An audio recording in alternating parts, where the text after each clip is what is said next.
This is great. This is perfect. Desk will fit. Great. Wait, just really... Oh, gosh, you scared me. Oh, hi. I didn't think anything... Oh, I'm sorry. I didn't mean to scare you. I'm Jerry. I got the office upstairs. Oh, okay. You are? Shelley. Shelley, hi. Nice to meet you. Hi, nice to meet you. How's it going down here? Great. I was just wrapping up. I need to be going now. You need a hand with anything? No, really. I'm fine. Are you sure? I'm a real handy guy, Shelley. No, thanks, Jerry. I gotta get going. Yeah? Not going anywhere. No! No! No! No! No! No! No! No! No!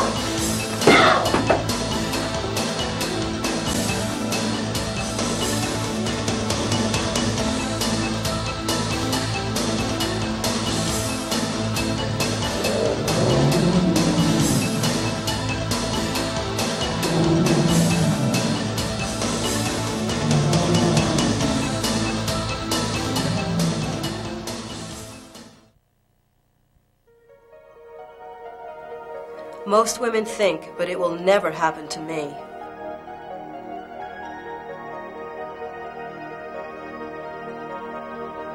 It's normal to feel terrified. The key to being effective is turning your terror into a focused and primitive rage. Every part of a woman's body can be used as a weapon. Sometimes self-defense means doing the unthinkable.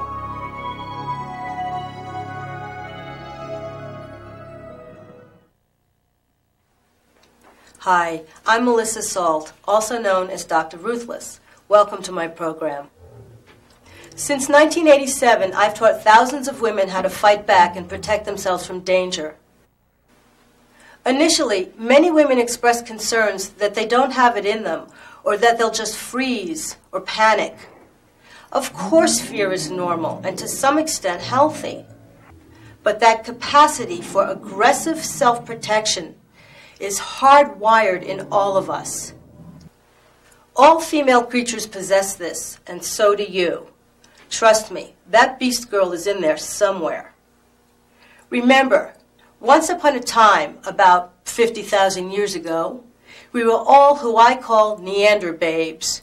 We had strong, sturdy legs and tribal chic hairdos. One minute we're cuddling our young coo-coo-coo. The next minute we were spearing the bears and stomping on those ugly snakes.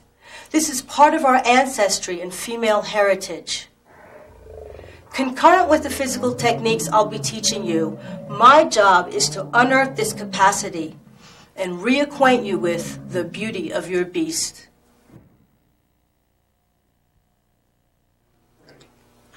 Fighting back in self-defense is always a last resort.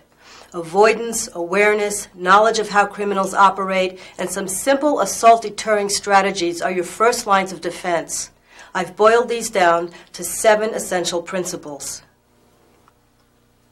1. Develop assertive body language and a strong physical presence. Appearing timid, fearful, or distracted are like magnets to predators and opportunists. It allows them to quickly gain proximity. Instead, bulk up your body language. Walk like you own the turf. When approached, lower your center of gravity and assume a sturdy, pyramid-like stance. 2. Develop heightened awareness and peripheral vision. This allows you to reduce the element of surprise and see trouble coming sooner than later. Always scan your environment and never narrow your vision onto any one point. Instead, use your eyes like a wide-angle lens, which allows you to see in your blind spots, common angles of attack. Use reflective surfaces, such as window panes, to see what's behind you. 3. Learn to set and defend your boundaries. This is critical because prior to an assault, women's boundaries are often tested, and whenever a woman is assaulted, her boundaries are violated. The key is backing up your words with your body language and demeanor. 4. Use your voice as a weapon. Don't be afraid to make a scene. The voice can be used to attract attention and to startle or repel a would-be attacker. Countless women have successfully dissuaded rapists and other criminals by using their voice. 5. Avoid and escape whenever possible. Act swiftly. If there's an exit or opening, take it. Be willing to give up something to facilitate your escape. 6. Never ever go with a criminal to a secondary location. Do not get into a vehicle with a bad guy. Even at gunpoint, run in the opposite direction the vehicle is facing, getting as much distance between you as possible. Similarly, do not allow yourself to be dragged from a well-lit or public area to an isolated spot. Crime scene B is always far more dangerous. Some women never come back. 7. Always honor your instincts and intuition. This is one of our best natural defenses, and it's always with us. Honoring your gut feelings and underlying twinges of fear has saved many women's lives. Even when we do all the right things, it can still happen. A woman can be a black belt, she can be a power feminist, she can be assertive and confident and still be assaulted. It doesn't mean she's done anything wrong. So this brings us to our aggressive, even violent self-defense section. Now there's a couple of reminders here I want to go over. First, let's remember that the goal of self-defense is to incapacitate the attacker and facilitate escape. You don't want to hang in there and, duke it out or trade blows with a guy. Still, more often than not, a simple release technique or even one strike really isn't going to cut it. So it's very likely that you're going to have to apply a continuous counterattack. Now, with whatever technique you use, remember that the single most important strategy a woman can employ is to hit that on switch inside of herself and become the predator. The mindset here is not about defending, but about attacking back. You have to be fierce, you have to be ferocious. You've got to hunt your targets and go after them like a lioness who's ruthless and intent. Anything short of that, being squeamish or half-hearted or retreating when you should be entering, can be met with dire and even fatal consequences. Here are 5 bottom-line commandments for effective self-defense. 1. Use the element of surprise. Be explosive. Go from 0 to 100% without telegraphing. 2. Use your hips, legs, and center of mass to power the moves. 3. Attack your assailant's vulnerabilities. Don't struggle against his superior strength. Ask yourself, what's mobile on you? What's available and vulnerable on him? 4. Commitment and intention counts. Summon that junkyard bitch within and blast through your targets. Don't be ladylike or apologetic. Be fierce. Be furious. 5. Use your voice. Vocalization fuels the body and activates breathing. It can jumpstart the fighting spirit and uncork a reservoir of power. I want to say a little bit about the padded assailant training method that we'll be using throughout this video. Now, this is the same method that I use when we teach classes. It's a full force system using scenario-based training that's conducted in an adrenaline state.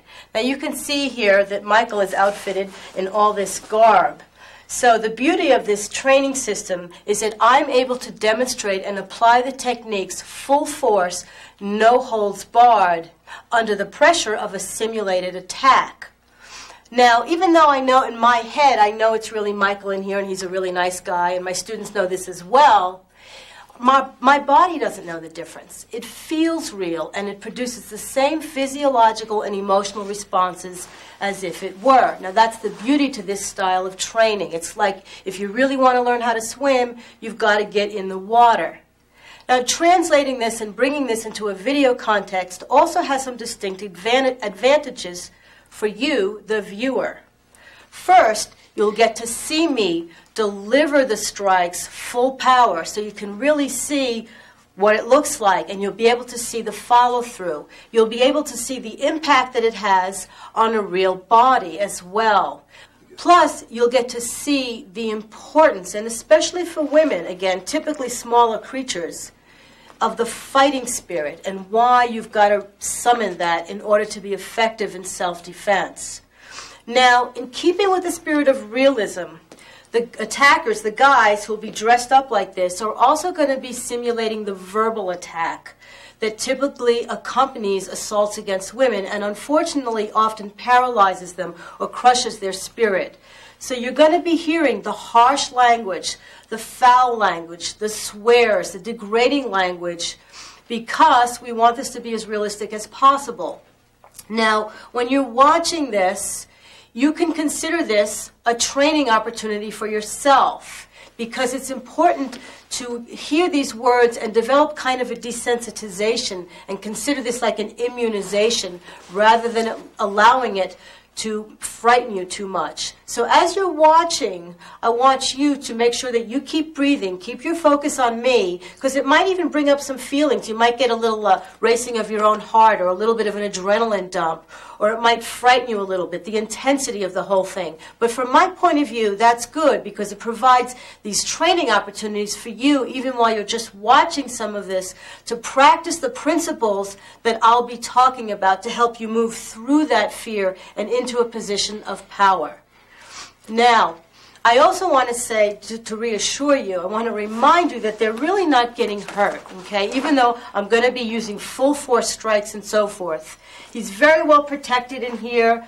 This is engineered padded gear that's been developed over many years. I want to show you a little bit about the helmet. So when you see me delivering eye strikes, for example, and I'll be doing them full blast, no holds barred, his head is really back here, some inches away from that. So I just want to reassure you that the guys wearing this armor are not really getting hurt. Now, this takes me to my last and important point, which is that we don't want you to try this at home, okay? So don't be thinking that you can just slap a pillow over your honey's groin there or some face mask on and say, honey, come here, I want to show you a technique I learned on video today, because you will hurt them terribly, and we don't want to hear about it. So don't try this at home. This is very specialized equipment.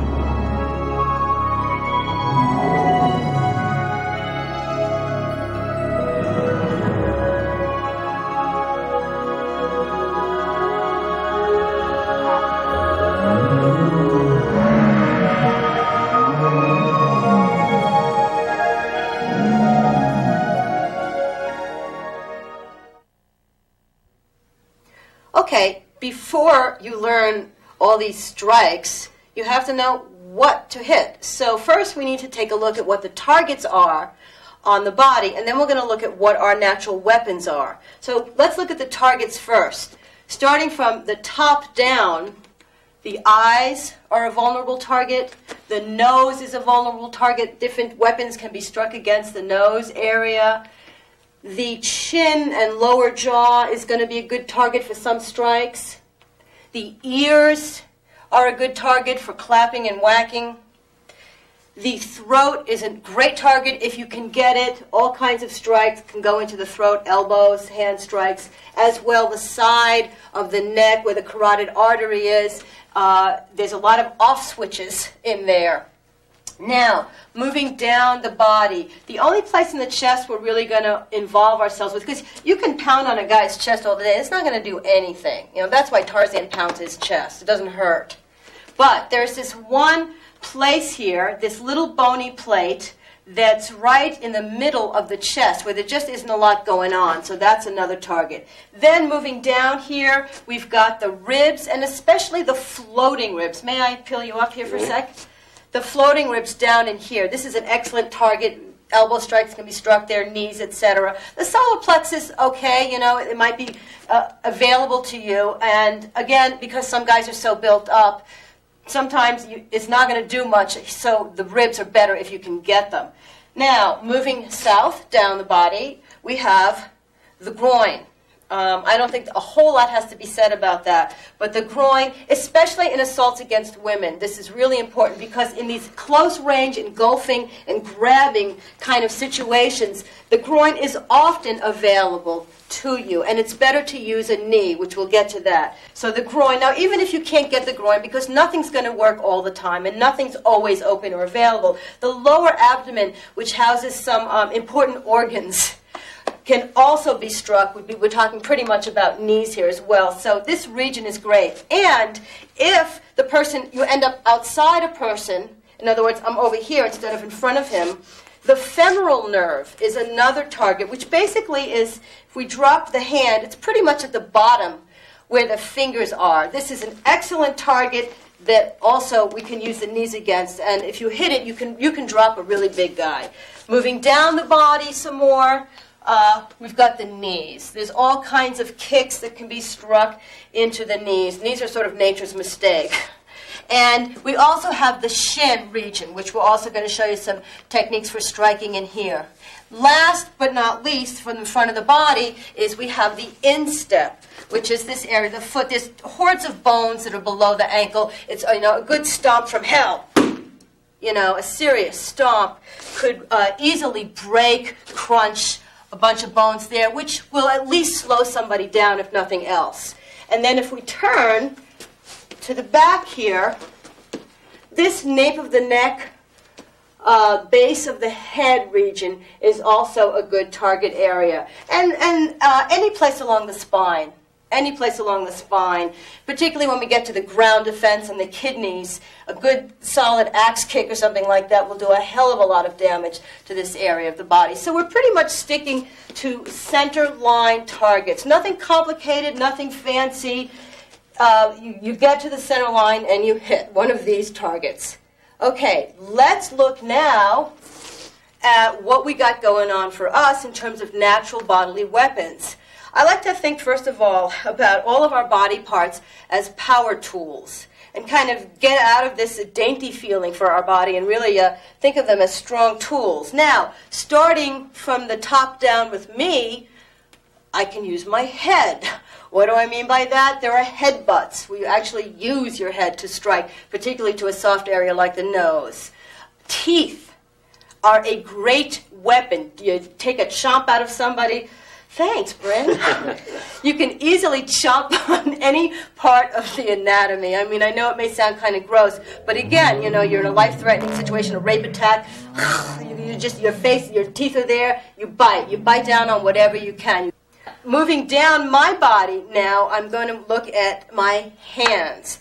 This is the all-purpose tool right here. The hand is sort of like 10 tools in one. There are strikes and gouges. There are strikes using this bony part of the hand. There are strikes using this part. There's all kinds of strikes that you can go for. There's claps, and there's whacks with the open hand, and there's squeeze. Look at how many tools we get here with one. There are grinds, there are chops, you can't go wrong, and there are various versions of a fist. So this is the ultimate slice and dicer right here. It's sort of like one tool, and it depends on what the job calls for. You change and put on a different sort of attachment. So the elbows, moving down here, elbows are very powerful tools for close in infighting, which is typically what we're talking about in assaults against women. Guys generally don't spar with women. They tend to want to engulf, grab, intimidate, dominate, close in very fast, maybe drag them someplace. So we take advantage of this, and the elbows is one of the best tools for this kind of infighting. Again, it can be struck against many areas, and there's different types of elbows. There's smashes, there's rear elbows, lots of different things you can do, creative things you can do with elbows. Moving down the body here, I'm going to come back to the hips at the end, and go to the knees. The knees are our other most powerful natural bodily weapon. Like the elbows, knees can be struck against the groin, they can be struck into the ribs or solar plexus, they can be struck into the head. as well as in the back of the body, to the kidney region and to the side, that femoral nerve in here. There's all kinds of great techniques, and there's a couple of different styles of knee strikes I'll be teaching you. Then, of course, we have our legs, the entire leg, to deliver all kinds of kicks and other kicks. And on the ground, from the ground fighting position, you'll be learning all kinds of kicks. Also from lying down position, where your legs are basically going to be your primary weapon, because they're long and strong, longer and stronger than a guy's arms. So your legs are very powerful tools. And of course, at the bottom of the legs, we have the feet. Feet we're going to use to stomp. In all the delivery, anytime you kick, your foot is at the end of that kick. So that's about the feet. Now, I need to come back to the most important part, and that is the hips. Now, in addition to the fact that there are thrusts and strikes that you actually can use with your hips, the most important thing about the hip is that all the moves that we're going to teach you are powered from the hips. So if you look at how I'm standing for a second, I want to offer up this image. Take our big, sturdy, pyramid-like stance. Imagine, if you will, that the hips, your hips, are like a cuisine art, and your hips are like the motor. Maybe a strange image, but it's as though the hips are the motor, then everything else, powered from here, you sort of turn it on, all the juice flows up, the power comes up from there. Then your dainty, smooth, silky little arms and hands are those slice and dice attachments. So this is your hub of power.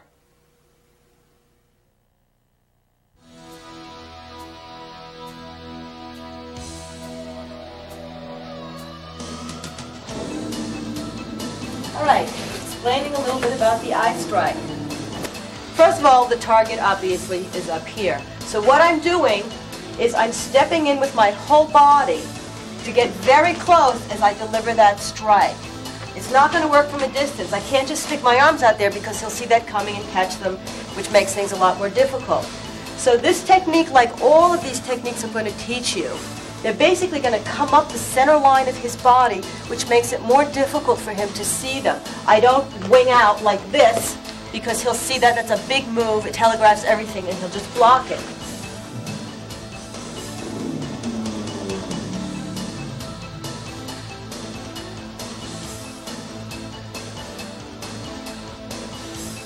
The second technique I'm going to show you now, it's just a different attachment, is going to be a throat strike, okay? And I'm going to be using my hand, this is sometimes called a web or a Y hand, and if you can get that little knuckle to protrude, you get extra points for that. The target is basically the Adam's apple region, okay? So this looks like this. Got to. No! No! All right, take a closer look at this. It's really simple. Again, I'm coming up the center line, stepping in, and delivering bam, bam. I want to drive this in. Now, this technique, again, you're going for the Adam's apple, also can be used to drive a person back. You've got to stay close to do that. And in another version of this is to then squeeze your fingers together. It's like this is what's going on here. And sometimes it's called a ring of iron, which essentially kind of gets a hold of the windpipe. Right. The fine point is don't try and wrap around the big muscles. Right. Go right around the little. Go right in here. You can actually feel. You can get a purchase on this.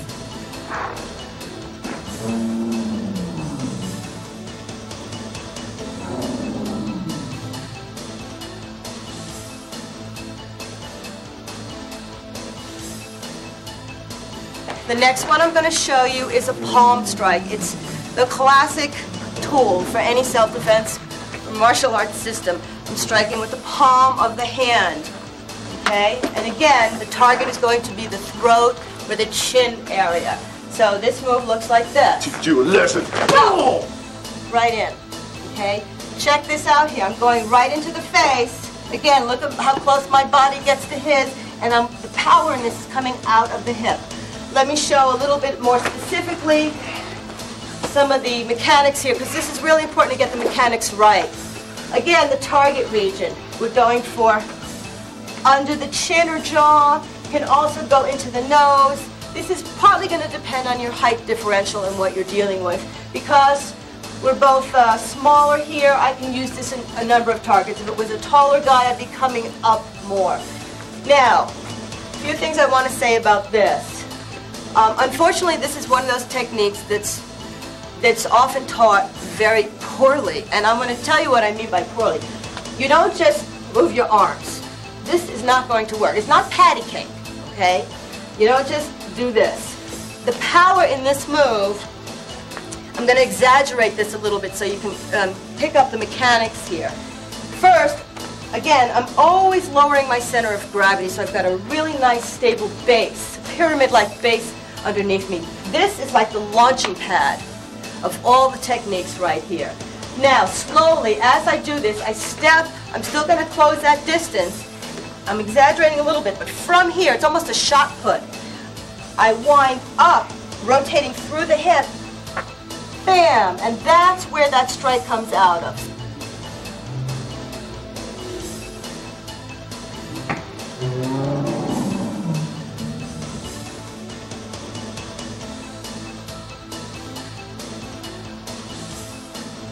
Next technique I'm going to teach you is an elbow strike, one of our strongest in fighting weapons. It's actually a front forearm smash is often how this is described. And it looks like this. Very powerful, the elbow strike. All right, a little bit about the mechanics with the elbow strike. And let's first look at what some of the targets are, because you get a few options here. Okay? First, if you can take the head, take the head. This is the quickest off switch, the quickest way to render somebody unconscious, cause them to be stunned and incapacitated, take the head. So, what I'm doing here, again, this is a fast motion. I move in and I whip it. I whip the arm in. And I'm striking basically with right around this big gnarly bone, okay? The targets, the throat is a beautiful target, if you can get it, if it's available to you. Or any place in the head, any place you get somebody here is pretty good. Now, actually, sometimes they'll see you aiming for the head and actually move their head out of the way, correct, aiding you in getting the neck or throat. Right, exactly. I mean, any place in here is a great place to strike.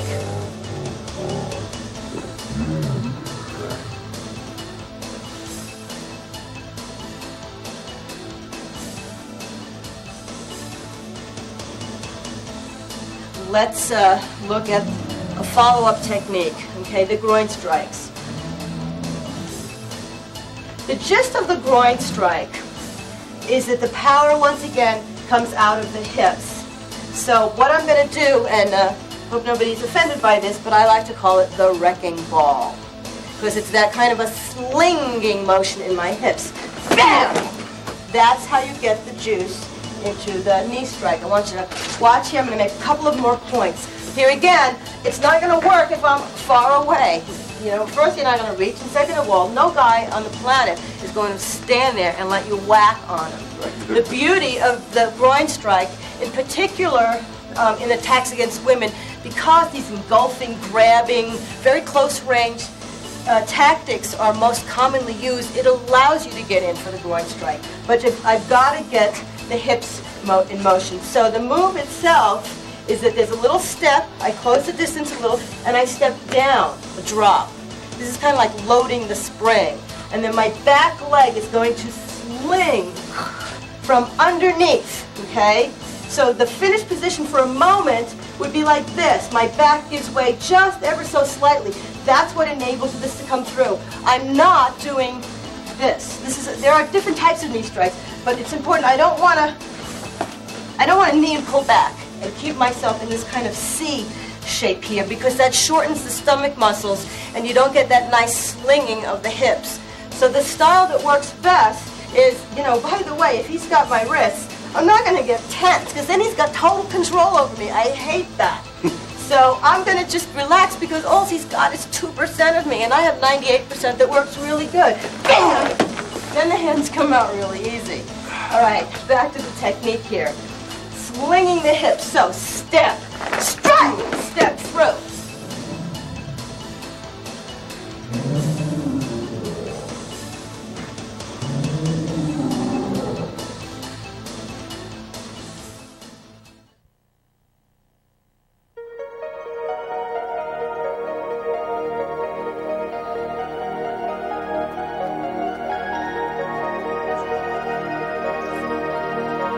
Look, I'm not done talking to you. I'm fucking...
Being pinned and engulfed is very common in attacks against women. In fact, many sexual assaults occur in this position or start out in this position. Even in lower level kinds of threats, maybe somebody's just mauling you or getting their hands on you, because of the nature of pins and the proximity, things can escalate and become dangerous very quickly. So it's really critical that you know what to do and not do. This is also a very frightening situation. I mean, we basically have like a larger creature overpowering, dominating, using his greater size, his greater mass to try and control and essentially violate a woman. So it's natural that a woman would feel very terrified or panic-stricken here. Now, unfortunately, without training, what typically happens is that people will start struggling, trying to push him away. In this kind of struggle, which is very ineffectual. It's not going to work because I'm struggling against his greater strength here.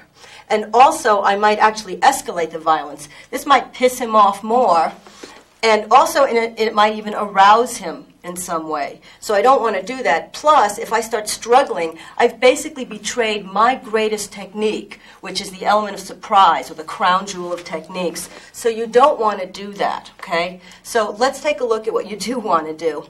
Basically, the good news here is that if he can reach me, I can reach him.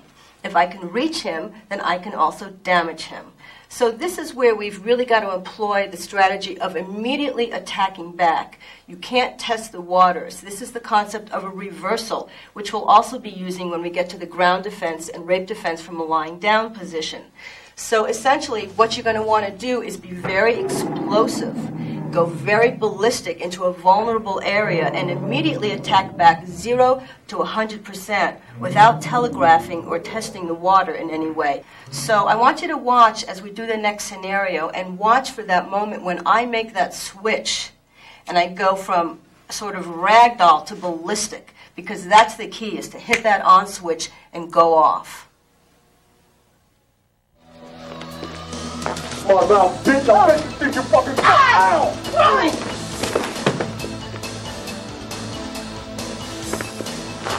Oh, jeez! Where's the money? On my dresser. Over there. It's on my dresser. Right there. Where the I fuck? got a diamond. It's right on top. You can see it. What else? Where the fuck? Drugs. I got drugs. You can have Drugs? anything You you got want. drugs? You can have whatever you want. Money, drugs. Whatever I want? Yep. You know I'm gonna have whatever I want, don't you? That's right, baby. First you, then a little girl upstairs, right? No! Groin! Groin! Better! Better! Listen.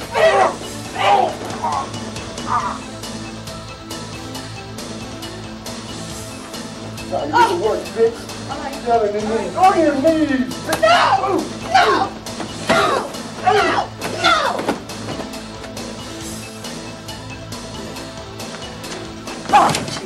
Bitch, where do you think you're going? You ain't getting away from me. You ain't getting away. Back off, Bitch, I'm gonna fuck you up. No!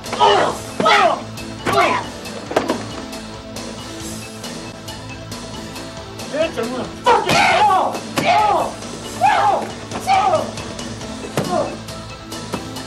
Gentle! Gentle!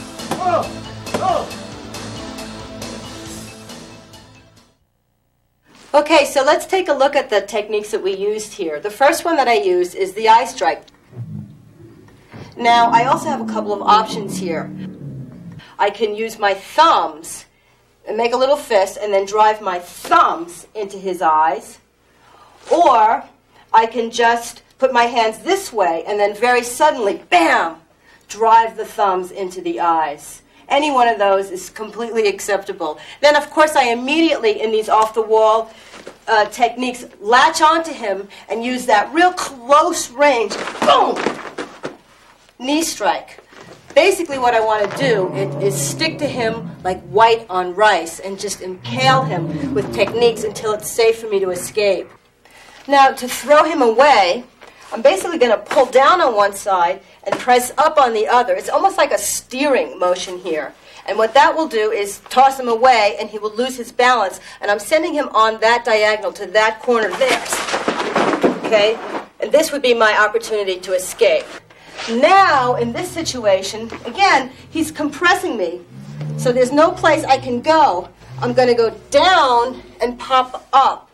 So the power in this particular version of the palm strike comes from the legs, comes from going down and then driving all the way up through the hips and the legs. Bam!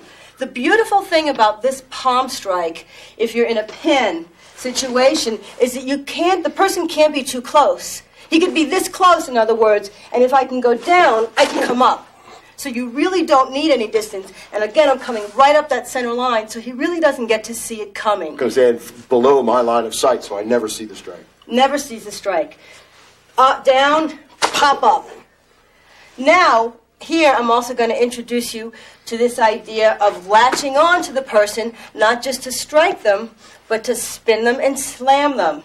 So again, after a knee strike here, or anything you're using, if I get my hands on him this close, what I need to do is stay very close so that I can maneuver his body. It's as though I want to make his body a part of me. It won't work from a distance. I have no power here. So it only is going to work from a very close position. And here again, I've got another kind of steering motion going on, where I'm pushing this part of him back as I'm pulling this part of him in.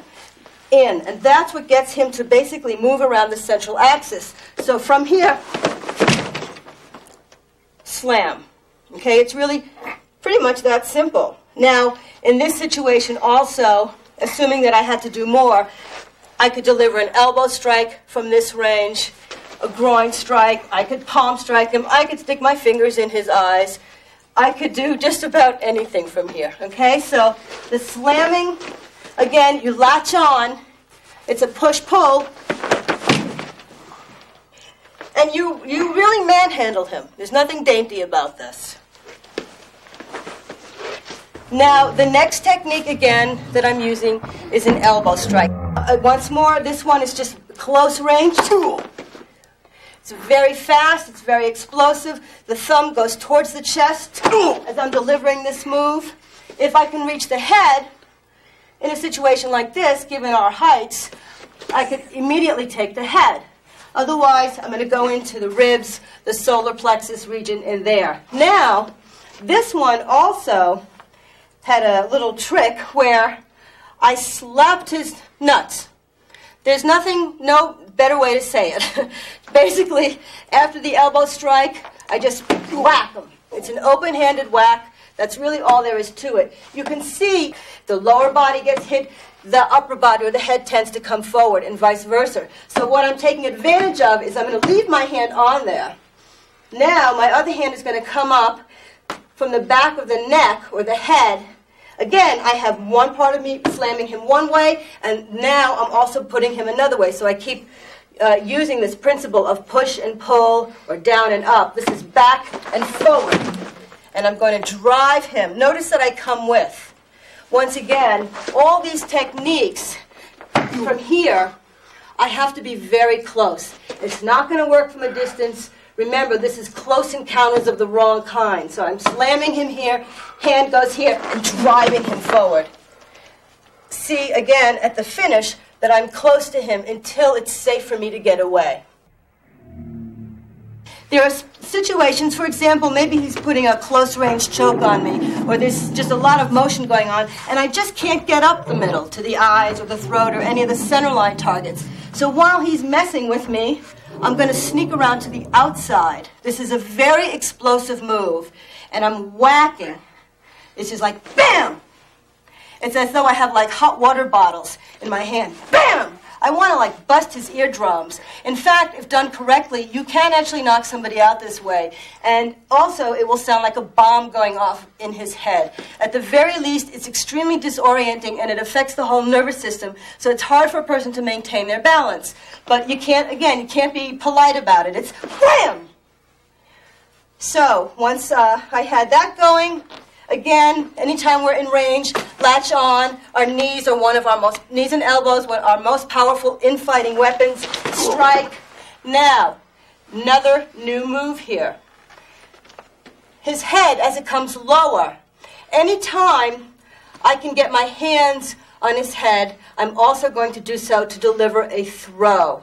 Now, so far we've just been learning strikes, but it's important for women to also have at least one good basic throw in their toolbox. There are some distinct advantages to throws. First of all, you can take a person's balance by doing a throw. I'm just going to do one here. Get them to spin around. There's a lot of concussive impact. Guys are so thick these days, especially in this day and age with bodybuilding and weight training, that the truth of the matter is you can just whack and elbow and strike certain body types, and, you know, it will cause some pain, distress, but you can't always count on it to really incapacitate a person.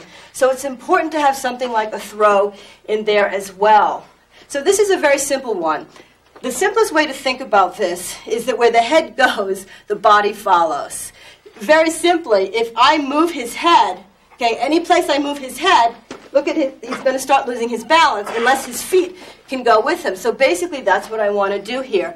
There's essentially two things that's going on. One is a torque. This time, it's a turn the head this way, okay, all the way. Let's just look at this move again. And I'm driving the head with my body. So it's all the way. I take all the slack out of his neck until it doesn't go anymore. And his back is presenting to me. This is very important. Now from there, I'm going to make him look up at the sky. You can see already that I've got his head in my hands and he's going to lose his balance. I want to, now, after I torqued him, it's essentially like a slam dunk. That's the simplest way to think about it. My left foot down here is where I want his head to end up.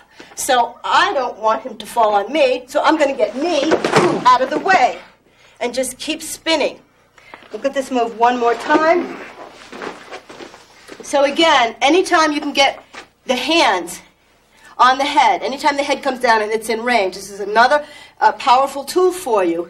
I'm turning the head all the way, make him look up. Now this is very important that he look up at the ceiling, because a person can resist this a little bit. So after you turn the head, you want to take his head in another direction. So I'm making him look up. All right? Once again, I want his head to end up where my foot is. So I move my foot out of the way, and I keep spinning. Part of the power in this move, and the beauty of this move, is that, like everything else, is all in the hips. What I mean by that is that,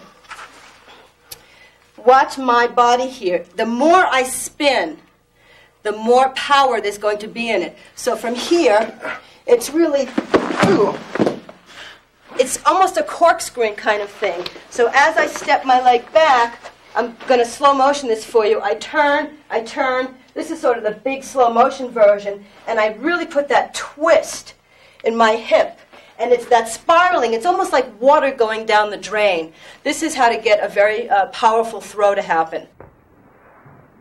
As you finish this move, notice that I stay attached to him in some fashion. This is important because in a real situation, if you were to throw somebody, they may still be able to move, and you're going to have to be there. You might have to palm strike them right away. In this case, what you saw me using were shuto strikes to the neck. But the first thing is it's really important to be close so that you can do something else if you need to, unless it's completely safe for you to exit at that moment. Now, the shutos, which is your basic karate chop move. The target, let me just show you first where the target is. Okay? This area in here, the neck, the throat, the carotid artery, it's actually pretty easy to knock somebody out by striking them really hard with this kind of a blow. So what I'm doing as he's down, okay, first thing is I want to have a good access to it, so I'm going to turn his head a little bit. Just like when he was standing, I turned his head. He's down here, so I just want to give me that neck, all right? From there, the best way to get power out of this move is to take the back of your hand and attach it to your temple, more or less, right up here. It's not a little choppy move. And notice how, because I'm small and I need all the power I can get, I'm going to sort of elongate myself a little bit, and then it's basically a strike down into this area. As many times as it takes. This is a very powerful strike. But again, it's all the way up, bam, up. This is important that you get that up-down motion, again, using my hips and my whole body here, not a little choppy thing. It's also possible that if somebody's still functional at that point, they're going to try and block this. Who wouldn't, right? So if the hand comes up, that doesn't matter. The only thing you can do is take the hand and peel it aside. Your target is here, so if the hand comes up to block, just peel it aside and keep going. So it's up, down, boom. And again, if the hand comes across, no problem, keep going. If you want to practice this with a partner, a trusted partner, this is how we recommend doing it. Get on bended knee, put one person on bended knee. So it's a low fall, not a high fall. Now this, be very, very gentle. Don't be like psycho chiropractor with your partner here. Place your hands and gently, but completely, turn all the way. It's really important that it go all the way so the back is showing. Then lift the head up, okay? Now you can do this slowly. Just step and drive him down. It's almost just like a crunch or a slam dunk kind of thing. Okay, one more time. You have to be close. Turn the head all the way. Make him look up and crunch. Also, please be sure that you do this on a cushy surface, okay? This is not something you do out in the parking lot unless you really know how to take these falls. So nice carpet or matting or something like this. You don't want the person's head to go clunk.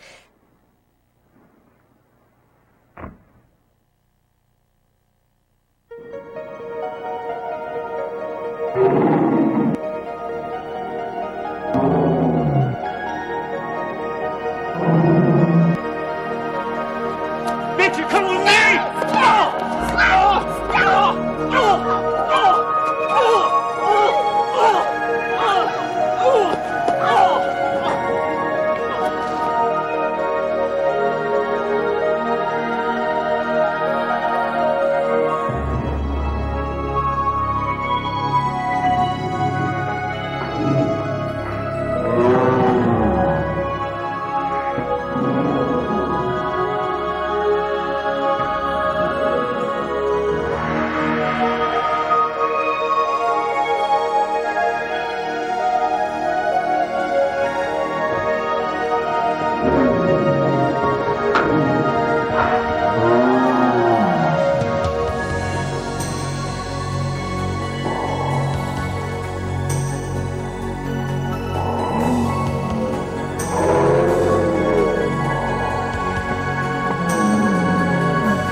Rear attacks are also very common. And it's an ambush, something surprising somebody from behind, and often they're used in a predatory fashion or stalking fashion to grab a woman or basically maneuver or take her someplace else. We've already talked about how important it is that you never go to that secondary location. So this section we're going to be focusing on techniques to turn in and attack back, and we're also going to look at how to manage that panic that often arises in this surprise from behind when you can't see anything coming, but suddenly you're grabbed. The first series of techniques and situations I'm going to show you are when somebody grabs you from behind, but you're not yet immobilized, so there's an opportunity for you to immediately strike back, turn in, and continue with entering techniques. Got you, bitch. Elbow! Groin! I got you now. Elbow! Groin! Hey, baby, go ahead. Elbow! Groin! First, let's look at a hair grab. The main thing about this, maybe he's trying to yank me someplace or drag me, the most common mistake people make is that they try to pull away. It hurts like hell, and it's not going to do anything. So the main thing is if somebody grabs your hair, all you want to do is turn in. It's kind of a go with the flow. So as he's pulling back on my hair, boom, I'm just going to go with him.